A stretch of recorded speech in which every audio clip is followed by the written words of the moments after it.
ఈ ఆధునిక ప్రపంచంలో ఇండియా పాకిస్తాన్ రెండు దేశాలకు అత్యంత మోడర్న్ ఎక్విప్మెంట్స్ కలిగిన మిలిటరీ సైన్యం ఉంది. ఈ రెండు దేశాలు ఇండియన్ సబ్ కాంటినెంట్ లో ఉన్నాయి. ఇండియా పాకిస్తాన్ బార్డర్ ప్రపంచంలోనే అత్యంత భయంకరమైన బార్డర్ గా పిలువబడుతుంది.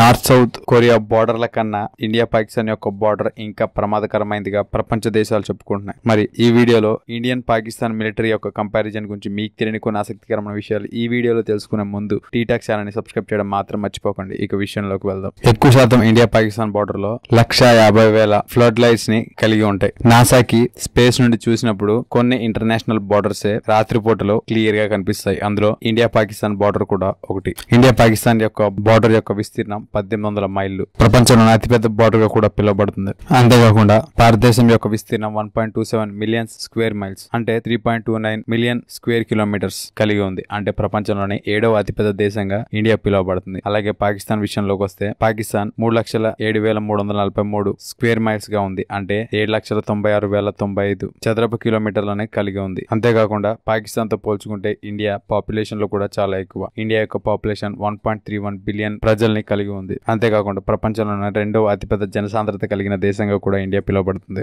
మరి పాకిస్తాన్ యొక్క పాపులేషన్ 197 మిలియన్స్. పాకిస్తాన్ కి 6,43,800 యాక్టివ్ మిలిటరీ సైన్యం కలిగి ఉంది. అంతేకాకుండా 5,13,000 మంది రిజర్వ్ మిలిటరీని కలిగి ఉంది. మరియు ఇండియా యొక్క యాక్టివ్ మిలిటరీ పర్సనల్ 1.4 మిలియన్స్ ని కలిగి ఉంది. అలాగే ఇండియాకి 11,55,000 యాక్టివ్ రిజర్వ్ పర్సనల్స్ ని కలిగి ఉంది. దీన్ని బట్టి ప్రపంచంలోనే 3వ అతిపెద్ద యాక్టివ్ మిలిటరీ కలిగిన దేశంగా ఇండియా పిలువబడుతుంది. మొదటి 2 స్థానాల్లో అమెరికా, చైనా ఉంది. అంతేకాకుండా ఇండియాకి 2 మిలియన్ పారామిలిటరీ ఫోర్స్ కూడా కలిగి ఉంది. అలాగే పాకిస్తాన్ కి 4 లక్షల పారామిలిటరీ ఫోర్స్ ని కలిగి ఉంది. అంతేకాకుండా భారతదేశం ప్రపంచంలోనే 3వ అతిపెద్ద జీడిపి కలిగిన దేశంగా పిలువబడుతుంది. కాబట్టి మిలిటరీకి ఎక్కువ డబ్బుని వెచ్చించగలదు. భారతదేశం యొక్క జీడిపి $9.489 ట్రిలియన్ ని కలిగి ఉంది. దానివల్ల భారతదేశం $55.9 బిలియన్ డిఫెన్స్ బడ్జెట్ గా ఇస్తుంది. దాని కారణంగా ఇండియా మునుముందు కూడా మిలిటరీని అప్గ్రేడ్ చేసుకోగలదు. దానివల్ల భారతదేశం మిలిటరీ మీద ఎక్కువగా వెచ్చించే టాప్ 5 కంట్రీస్ లో ఒకటిగా పిలువబడుతుంది. కానీ పాకిస్తాన్ విషయంలో పాకిస్తాన్ దేశం యొక్క జీడిపి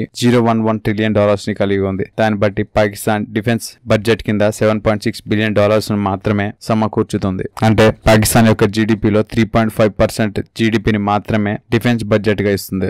అంతేకాకుండా భారతదేశం ఎక్కువ శాతం బడ్జెట్ ని ఇండియన్ మిలిటరీ ఎక్విప్మెంట్స్ కి ఉపయోగిస్తుంది. దానివల్ల భారతదేశానికి 4,426 ట్యాంకులు, 6,704 AFVS, అలాగే 290 సెల్ఫ్ ప్రొపెల్డ్ గన్స్, అలాగే 7,414 toned artillery, 292 multiple rocket systems ని కలిగి ఉంది. అదేవిధంగా పాకిస్తాన్ కూడా 2,924 ట్యాంకులు, 2,828 armoured fighting vehicles, 646 self propelled guns, 3,278 toned artillery, అలాగే 134 మల్టిపుల్ రాకెట్ సిస్టమ్స్ ని కలిగి ఉంది. పాకిస్తాన్ యొక్క ఆర్మీ క్వార్టర్స్ లో అల్ ఖలీద్ అనేది హెడ్ క్వార్టర్స్ గా పిలువబడుతుంది. పాకిస్తాన్ లో ఉన్న పవర్ఫుల్ బ్యాటిల్ ట్యాంక్ ని అల్ ఖలీద్ బ్యాటిల్ ట్యాంక్ అంటారు. పాకిస్తాన్ ఆర్మీకి బ్యాక్ బోన్ గా అది నిలబడుతుంది. అదే విధంగా ఇండియాకి Arjun MK2 third generation battle tank గా పిలువబడుతుంది. ఇక ఎయిర్ ఫోర్స్ విషయానికి వస్తే భారతదేశం దగ్గర 1720 ఎయిర్ క్రాఫ్ట్లు, అంటే ప్రపంచంలోనే ఎయిర్ క్రాఫ్ట్లు కలిగిన 4వ అతిపెద్ద దేశంగా కూడా భారతదేశం పిలువబడుతుంది. పాకిస్తాన్ దగ్గర 961 ఎయిర్ క్రాఫ్ట్లు మాత్రమే ఉన్నాయి. మరియు టెక్నాలజీ ఎయిర్ క్రాఫ్ట్ల విషయానికి వస్తే